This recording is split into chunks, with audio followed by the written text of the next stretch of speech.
Welcome to the Banking with Life podcast. I'm your host, James Neathery, and you know that we talk only about the infinite banking concept, all things becoming your own banker here at the Banking with Life channel. And you surely know, if you don't know, you should know, the creator of the concept of becoming your own banker was my dear late friend and mentor, Nelson Nash.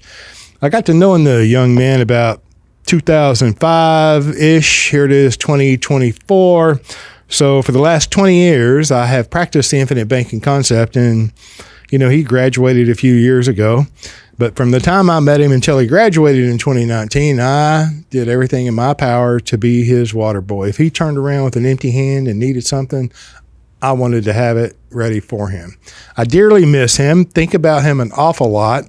And just the other day was kind of going down, memory lane, kind of reminiscing about some of the conversations that we had had over the years. And so I thought I would just invite you to go down memory lane with me, and I hope you enjoy listening. Thank you.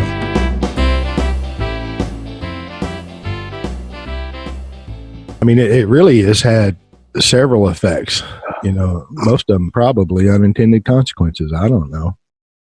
Yeah, you could make a real case for that unintended consequences out there that there's good intentions, but good intentions don't do the job. To the contrary, I think good intentions have created more problems than anything else out there when you really look at it deeply. Yeah, we talk about it all the time around my office that, as soon as a man stands up and says he knows what's better or best for everyone else, it's like the lights go off right there. Mm-hmm. Yeah. And then when an individual wants to run for office, I think there's something psychologically wrong with them. But that's just me talking out loud. Right. All right. Well, listen, I would like to I'd like to talk about rates and it's just a continuation though of the way people think, right?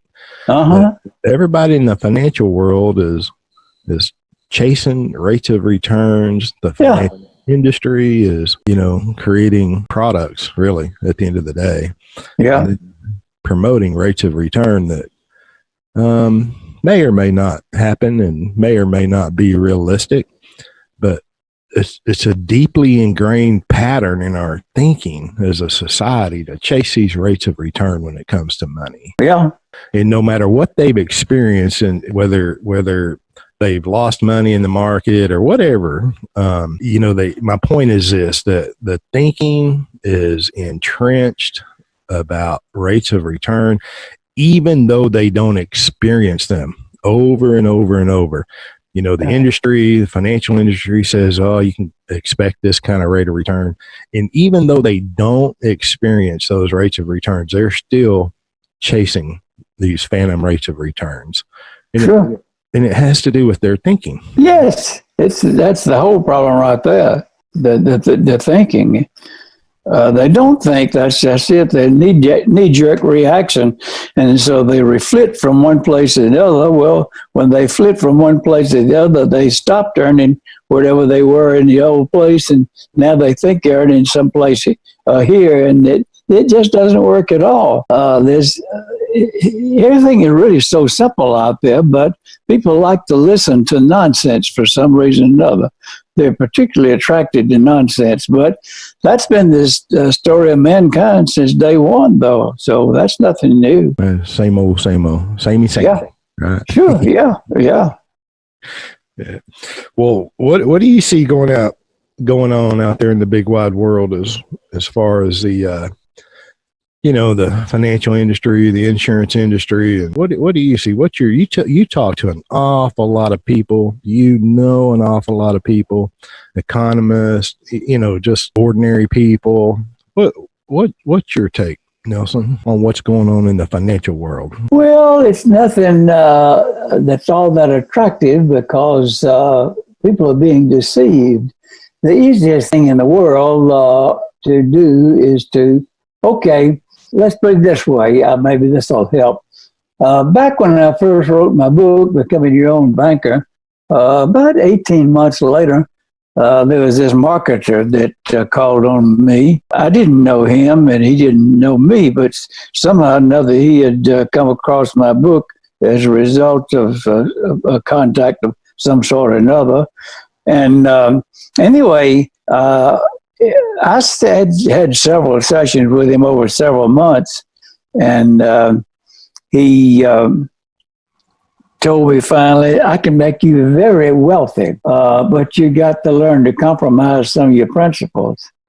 You got to learn to tell half truths. If you'll tell half truth, people will throw money at you. And it's very evident that that's true. Gosh, all you got to do is just look at what goes on out there, that what the quote market has to offer as far as ideas. Bob Murphy sent me something just the last few days, some advertisement about several books that would help you get rich, whatever. And of course, there was Dave Ramsey there, and there was what's her name, the woman, doggone it. Yeah. Anyway, and this is not true at all. People like to believe lies. That's just all there is to it. And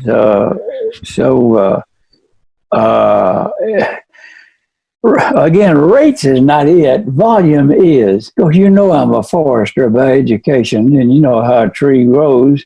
It grows in rings and so forth. Well, if you'll notice that the larger the rings get in the tree, the rate decreases, but the volume increases. Yeah. Because you see, all the growth is on top of what was there in the past.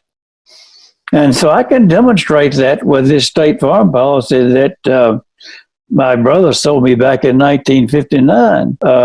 If you look at the paperwork that I have of the last several years, the rate of growth, has been slightly decreasing, but the volume has been going up significantly because it works. Compound interest works exactly the same way. You know, I love the, I can't remember what airport it's in. Maybe it's in Birmingham, Atlanta, but there's a 300 or 400-year-old slice of a tree. Right? Yeah. And it's in the airport, and it has markings on rings of what, historically took place. And, when you back up, and this thing's probably 12 foot, probably about 36 foot in circumference. When you back up and look at that, it's mighty impressive. It's very impressive. And I think about that every time I walk by there, and I take a selfie and keep it on my phone. I don't publish it, but I think about you and the tree you cut down at your property. Yeah. We have more financial geniuses today than all of civilization put together, and they really don't know beans. But that's just the heck of it. It goes back to the general problem. The basic problem with human beings is that they are egocentric big time, and they're also lazy at the same time also. So, yeah, be nice, sir. But other than that, it's a good situation. Yeah, but you do have some great folks out there, whatnot. All during this time, it's been my great fortune to meet fantastic people that are well educated, that do not have diplomas. You know full well that Leonard Reed was my personal friend and mentor, and without question, he was the most educated man I ever met in my life. He had no degrees from anywhere. Well, neither did Henry Hazlitt, his co-founder, and neither did Herbert Spencer in England years before that. But their access to great information was very limited compared to what we have today. The tragedy is that today we have access to stuff that's unbelievable, really. But we have we've got problems with direction. You ever examine the word vector, VECTOR? I have in our conversations in the past. Yeah, all right. A vector is a force in a direction. Without both qualities, you don't have a vector. And so, I'm an airplane driver. Let's use that as an example. So here's the airline captain on a trip. Comes on the intercom and tells the people, I have to report something to you. And I have good news and the bad news. Says, good news is that we're making good time, but the bad news is we've lost our course. And so that's what I think has happened today big time, is they lost their course. Yeah, welcome to America, right? Yeah, well, the world. Right. Yeah. Right. All right, so there's real money and there's funny money out there tracking side by side. Well, I can demonstrate that I have never paid income tax in my life. I wrote about this in banknotes some time ago, that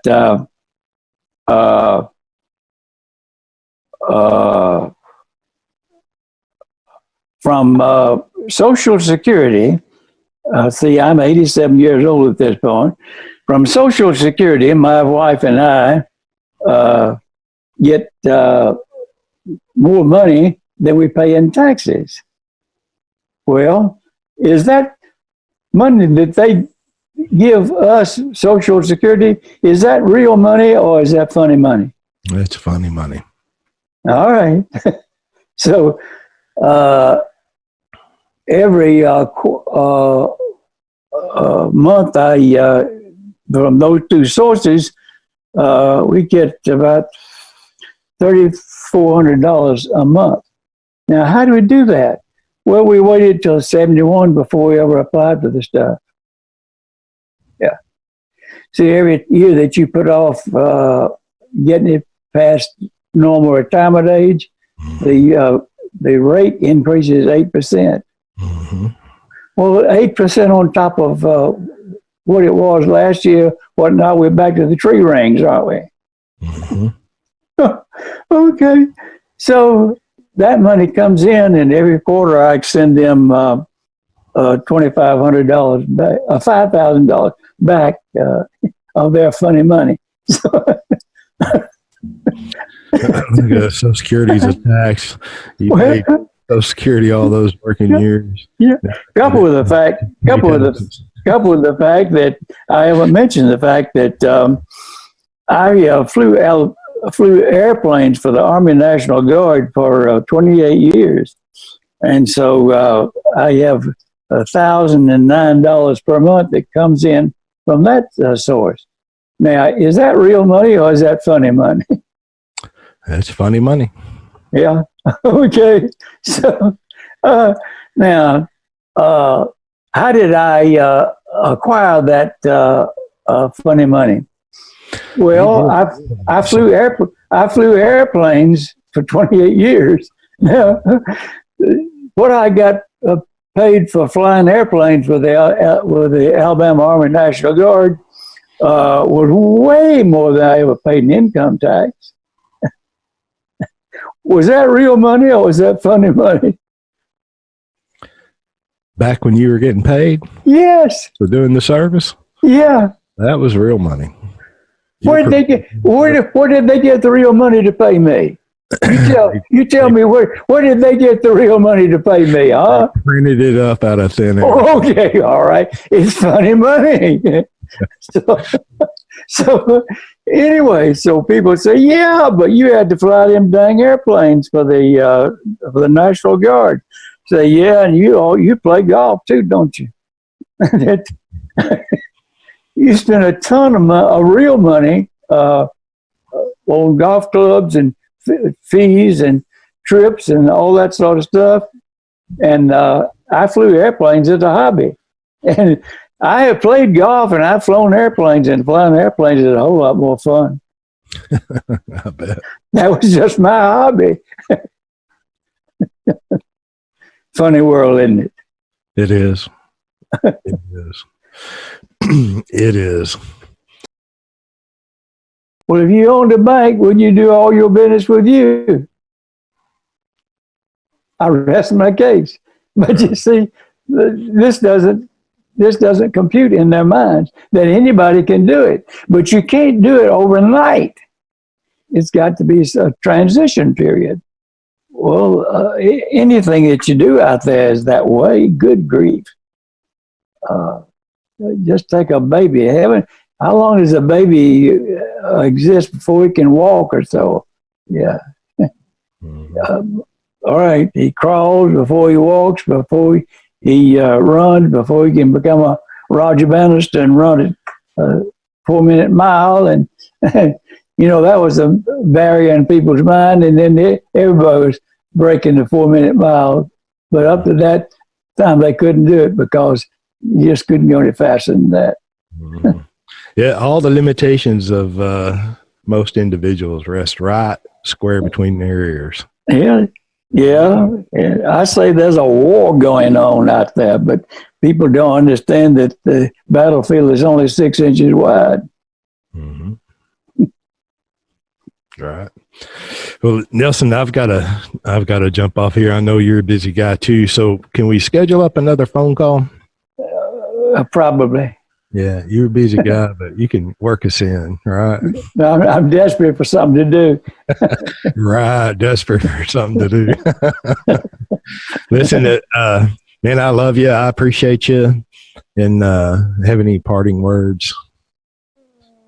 Well, we come across good thoughts and good inspirations and stuff out there, no matter who you are. They're out there. I've been blessed probably more than anybody in the world. Anyway, so I call that superior seeds of thought. And the idea is to plant them into fertile soil. And so that means somebody's got to be a listener that is hunting, whatever. All right, up comes the superior plants from those superior seeds and so forth. But the caveat is that you also going to get something else out there you didn't plant, and that's weeds. Now, if the weeds are abundant crop to the point where you can't even hardly see the good crop, if you just learn to recognize weeds and get rid of those dang things, the truth stands out like a sore thumb. It's ridiculously simple. But this is something that people don't think about. They're too overwhelmed by watching the dang weeds.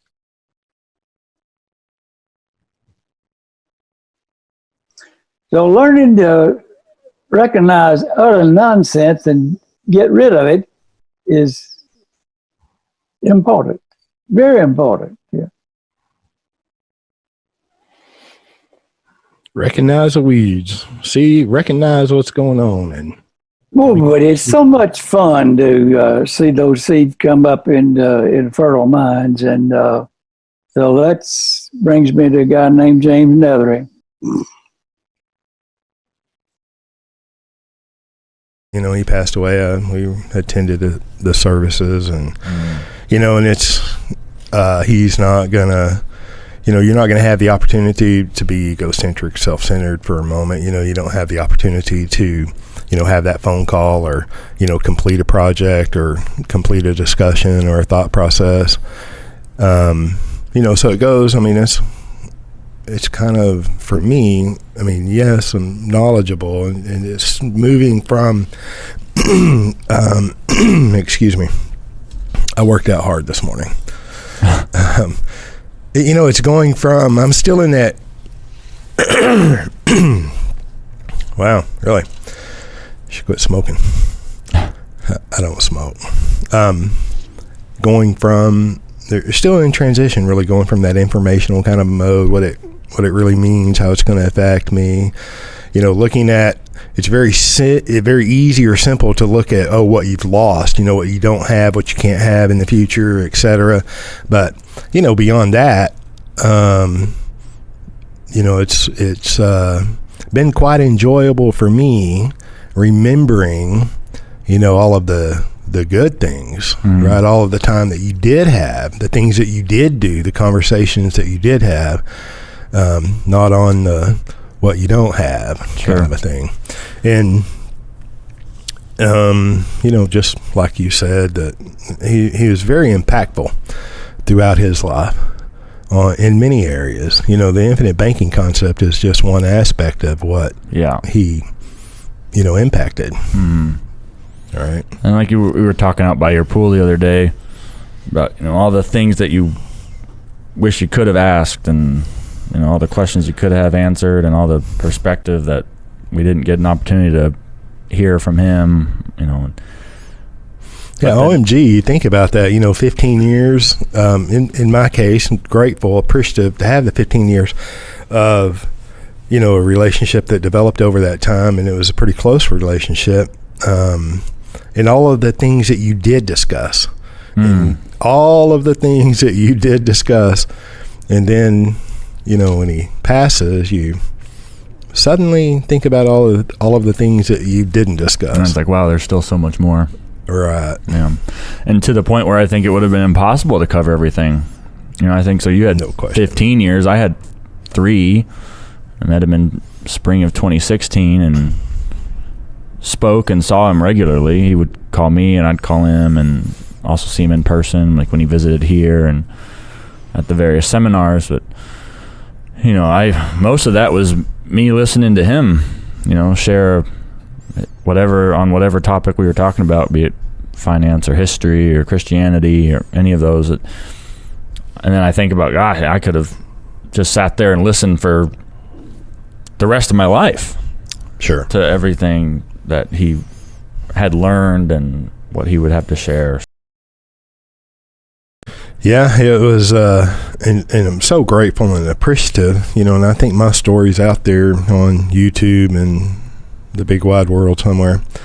But, my first exposure was really, just to his first book, Becoming Your Own Banker, 2-day event, financial symposium, if you will, for financial professionals. And they had a lot of outside speakers and different topics and best practices, and I attended that, I'm a student of my profession, economics, and so I attended, and I take copious notes, although I may not be able to read them clearly afterwards.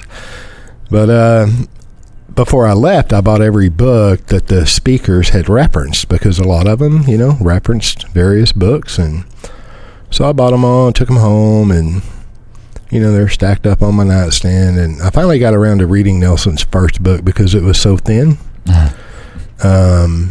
They probably sat on my nightstand for several months, and I'd start a book without finishing it. And, seriously, you feel like an underachiever. I mean, things that you want to read, right? Anyway, I read the book that night, Nelson's book. And just after 14 years in the financial world, life insurance agent, investment advisor, I just was dumbfounded. Couldn't believe what I was reading for the first time, right? This concept, I've never been exposed to this idea that you could become your own banker and what that really meant. And, after I got over my anger and the sun came up, I called the number on the back of the book, right? I just wanted to order some books. And Nelson himself answered. At that time, that edition of the book, his face, his portrait, was on the front cover. So now it's just on the back, right? But I was surprised that he even answered the phone. And we had a great conversation, the epitome of a Southern gentleman, and had a great conversation. And it really literally wound up, boy, I hold 10-hour seminars all over the country, and you ought to get yourself to one. So I did, a month or so later. So it was a great initial conversation, much the same as your experience when you first met him. It's, just the epitome of a Southern gentleman, gracious, genuine. And so I went, I think it was in Arkansas, And I was just one in a crowd. You know, he was doing the 10-hour seminar. I'm in the back taking copious notes. And, you know, come to find out that, and so that's really the first time I met him, and then we developed a relationship, right?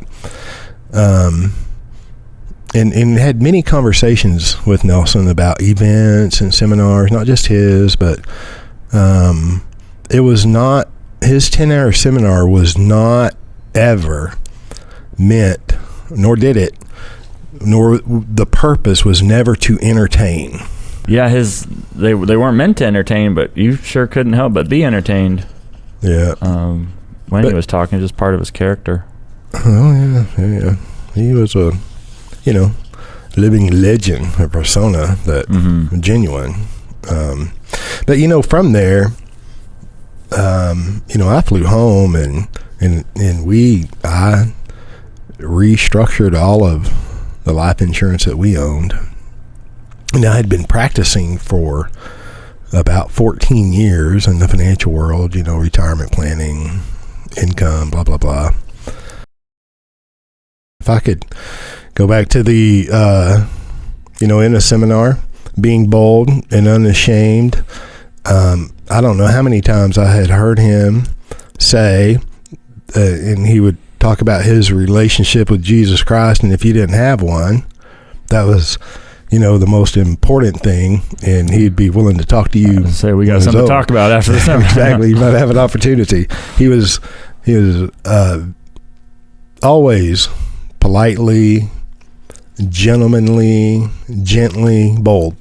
Yes. You know, and then in that audience, you know, if you were to attend a 10-hour seminar in an audience of many, you always had the feeling of one and the connectivity. Oh, yeah. You know, and then he would talk about Leonard E. Reed, and, you know, Leonard would go somewhere hosted and be presenting or speaking, and, you know, the crowd typically wanted to be entertained, but there was always that one, you know, that remained after the event, after the talk, and that was worth everything. You know, that was the most important conversation, that connectivity with one, the audience of one. And Nelson made you feel that way. Absolutely. That, you know, there was a direct connection, and that he was speaking to you, and he literally was. Yeah, it wasn't fake. He was. Right. Yeah. He was talking to everybody individually at once. Yes, that's powerful. Yeah. You know. Yeah, he could command a room for sure. Yep, no question. All right. Well, I think I mentioned all the pieces I wanted to mention. I could go on all day about how he was a, you know, personal and spiritual mentor. You know, seeing him, you know, he and Mary served as an example of what marriage can be, and certainly his Nelson, the patriarch, you know, he had an extensive family, great grandkids all over the place, and you know, to be able to, for me, is to be able to, just where I am in my life, is to see that example as not only as a, you know, Christian man, but as someone who was a family man and served his family, and, you know, that example will live with me forever. Sure. You know, my thoughts kind of going forward, you know, I believe that God's timing is perfect. You know, whether as an individual or human being that, you know, it makes sense to you, or you can see with clarity, or understanding, or have the understanding with clarity. And, you know, just kind of, as I mentioned earlier, moving from the informational kind of knowledge-based, knowing that, you know, Nelson graduated, you know, and we'll see him in the next lifetime. There's this life and one more, right? And the impact that he's made on my life personally, and our practice, and our clients, and our families, and the industry, the life insurance industry, in the field of economics, and all the theories out there, and the Austrian school of economics. I mean, very powerful, very powerful.